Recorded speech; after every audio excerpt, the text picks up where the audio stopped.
Of course they have your eyes, honey. Don't be silly. My name is Mark, and those words, spoken by my wife, Jessica, with a dismissive wave of her hand, echoed in my mind for 15 years. 15 years I spent believing I was a devoted husband and father. 15 years I worked tirelessly, sacrificing my own dreams to build a perfect life for a family that wasn't mine. The children I adored, the children I raised as my own, were actually the product of a decade-long affair between my wife and my own flesh and blood, my younger brother, Stephen. She thought I was oblivious. They both thought I was a fool.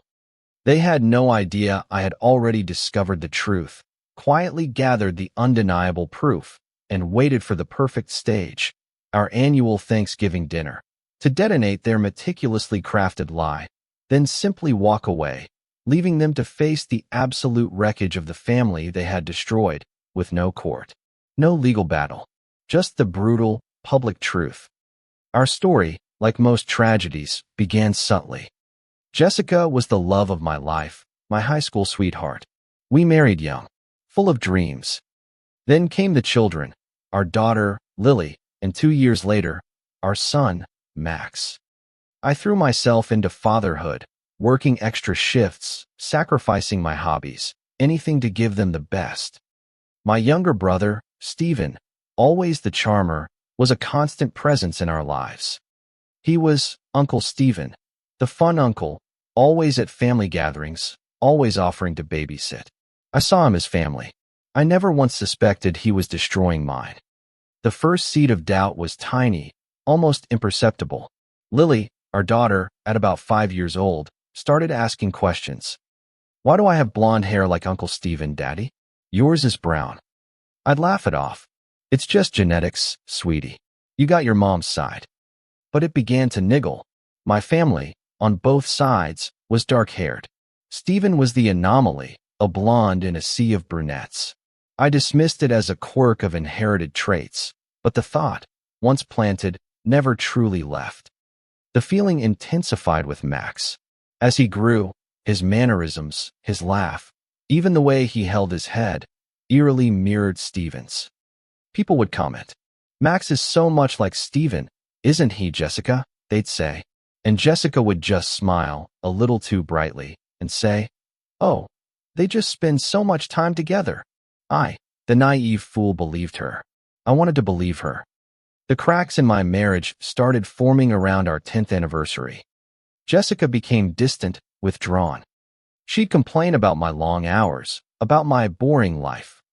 She started demanding more expensive gifts, more lavish vacations.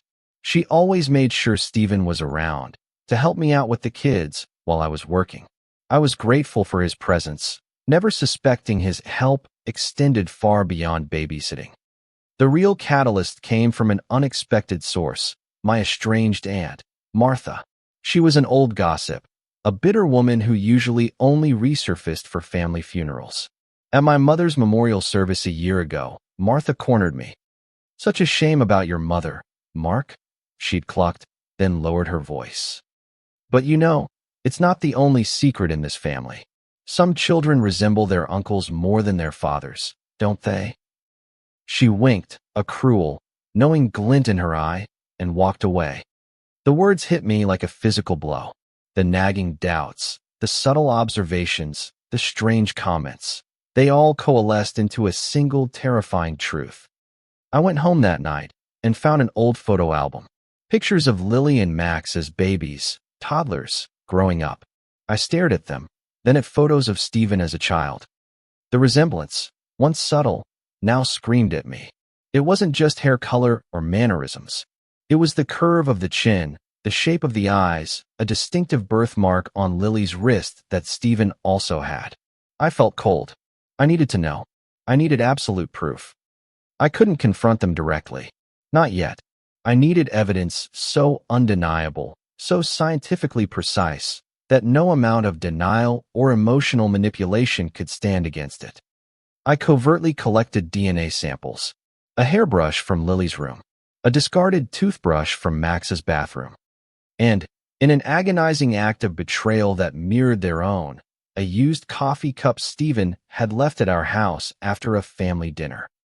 I sent them all to a discreet, private paternity test lab, paying cash, using a burner phone, ensuring there was no paper trail that could lead back to me. The 2-week wait for the results was the longest of my life. I barely slept. I ate nothing. I walked around in a fog, rehearsing confrontations, imagining the lies, the tears, the inevitable explosions. The email from the lab arrived on a Tuesday morning. The subject line was simply, "Results for case number 2789. My hands shook so violently I almost dropped my phone. I opened the PDF. The first result was Lily. Probability of paternity with Mark, 0%. My world tilted. My daughter. My beautiful Lily. Not mine. I scrolled down. Max. Probability of paternity with Mark, 0%. Then, the final crushing blow. Lily and Max's probability of paternity with Stephen, 99.99%. A decade and a half of my life. A complete and utter lie. The children I had loved, nurtured, and provided for were not mine. Their father was my brother.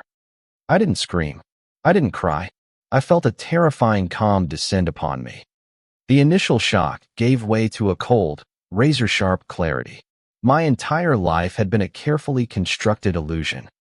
My marriage, my family, my purpose, all built on a foundation of deceit. Jessica and Stephen, united in their betrayal, had made a fool of me for 15 years. They had stolen my future, my legacy, my very identity as a father. But they had also underestimated me. They thought I was weak. They were about to discover that quiet men, once pushed too far, unleash a kind of devastation they could never comprehend. I didn't confront them. Not yet. The timing had to be perfect. A public, undeniable reveal. A moment where their lies would unravel for everyone to see. And there was only one such stage in our family: Thanksgiving dinner. The gathering where we celebrated family, gratitude, and togetherness. The perfect setting for the ultimate unmasking of a deep, festering betrayal. Over the next few weeks, I played my part. I was the loving husband, the doting father, the welcoming brother. I went through the motions, buying groceries, helping with homework, listening to Jessica's endless complaints about money. All the while, the paternity test results sat in a sealed envelope in my briefcase, a ticking time bomb waiting for its moment.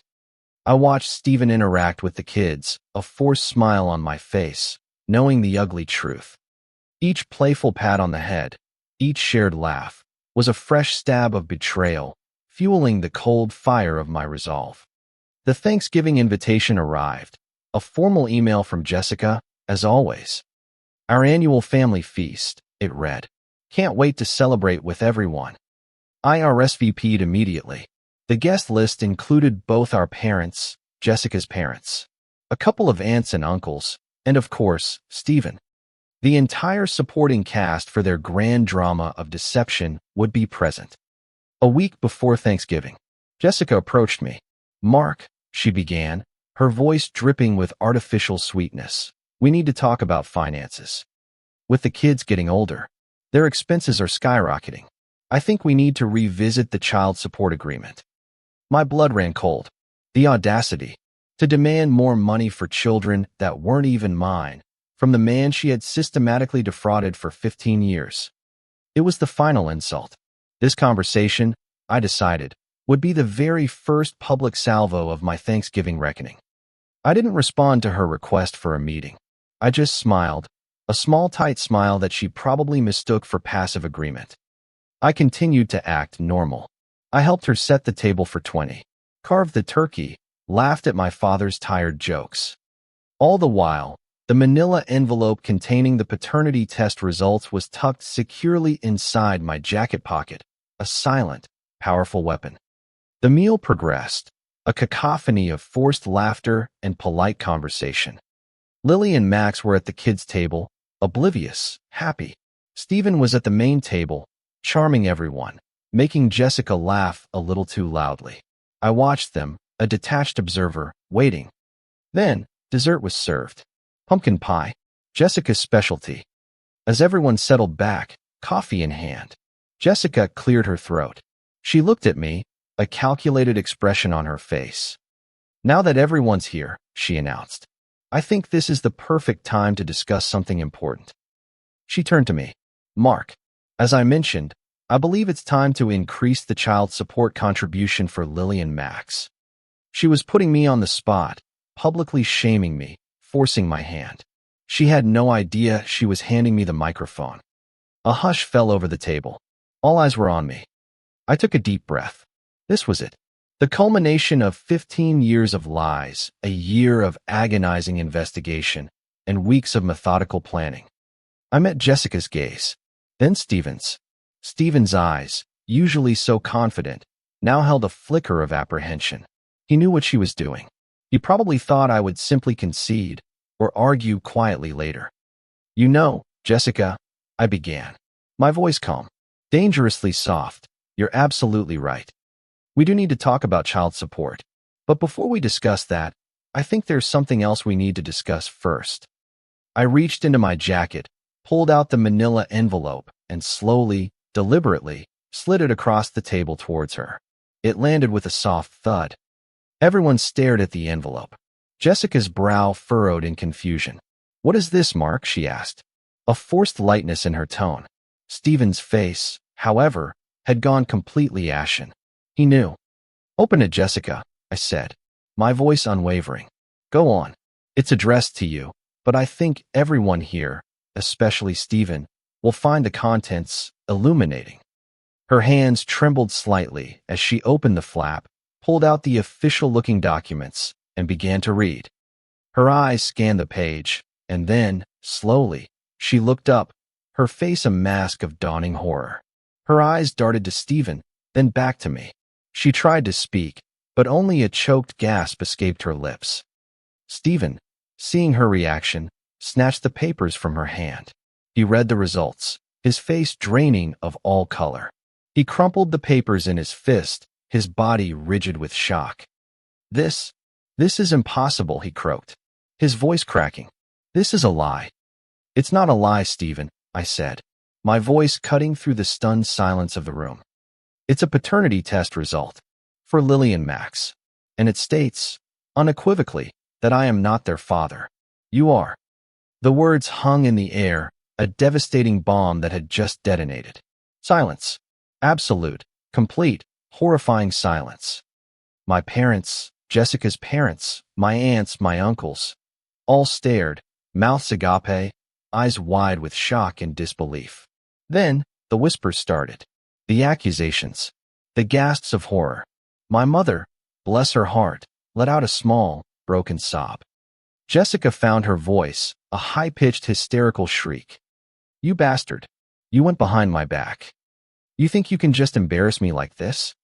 Embarrass you? I countered, my voice rising for the first time. You lied to me for 15 years. You let me raise another man's children, my own brother's children. And you thought you could just ask for more money for them? Stephen, finally regaining some composure, lunged across the table. You snake. You ruined everything. I didn't flinch. I didn't ruin anything, Stephen. You did. 15 years ago. You just didn't realize there would be a reckoning. My father, a quiet man who rarely showed emotion, finally spoke, his voice trembling with a mixture of rage and profound sadness.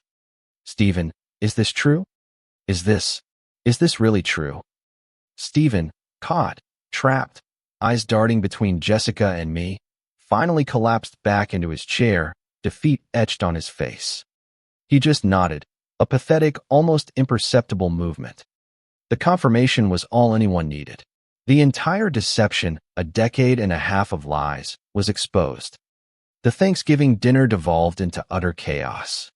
Jessica's parents, aghast, started yelling at her. My mother was openly weeping. My father, shaking his head, simply stood up and walked away. His shoulders slumped with a burden no father should ever have to bear. Stephen tried to make excuses, to beg for forgiveness, but his words were lost in the maelstrom of accusations and heartbreak. But I wasn't there for the chaos. I was there for the truth. And now that the truth was laid bare, my work was done. I looked at Jessica, her face contorted in a mask of rage and despair. "You wanted more child support, Jessica?" I said, my voice cold, devoid of any emotion. "You can have it. From their actual father." I looked at Stephen. "Enjoy the responsibility, brother. She's all yours now." I stood up, slowly, deliberately. I didn't yell. I didn't make a scene. I just took a final long look at Lily and Max, sitting at the kids' table, their faces confused, scared, completely unaware of the seismic shift that had just fractured their world. My heart ached for them, for the innocence I had just shattered, but I knew, with absolute certainty, that the lie itself would have eventually shattered them far worse. This, however brutal, was the truth, and the truth, no matter how painful, was the only foundation for their future.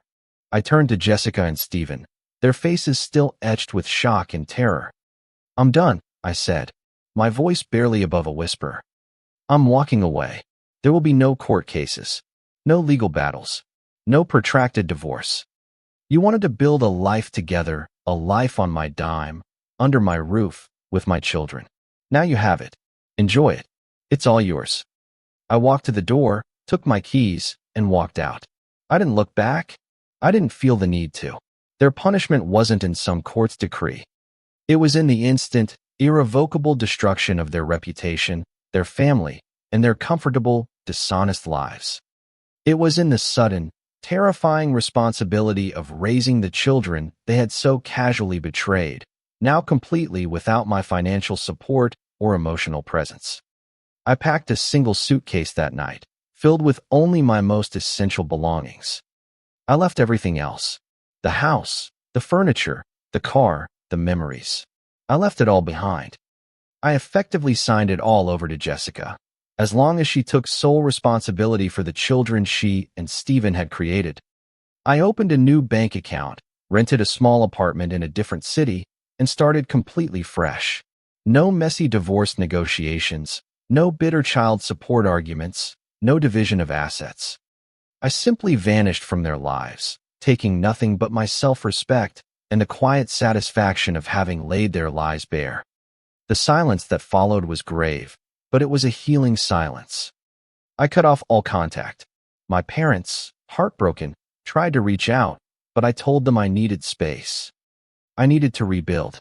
My phone, once filled with pictures and messages of a life that wasn't real, was now a blank slate. The rumors I heard through distant acquaintances spread like wildfire. The scandal became the stuff of family legend, a cautionary tale whispered at every gathering. Stephen's life imploded. He lost his job, his reputation in tatters. Jessica found herself ostracized, her carefully cultivated social life crumbling as the truth of her deceit became undeniable. And the children? Lily and Max. I never saw them again.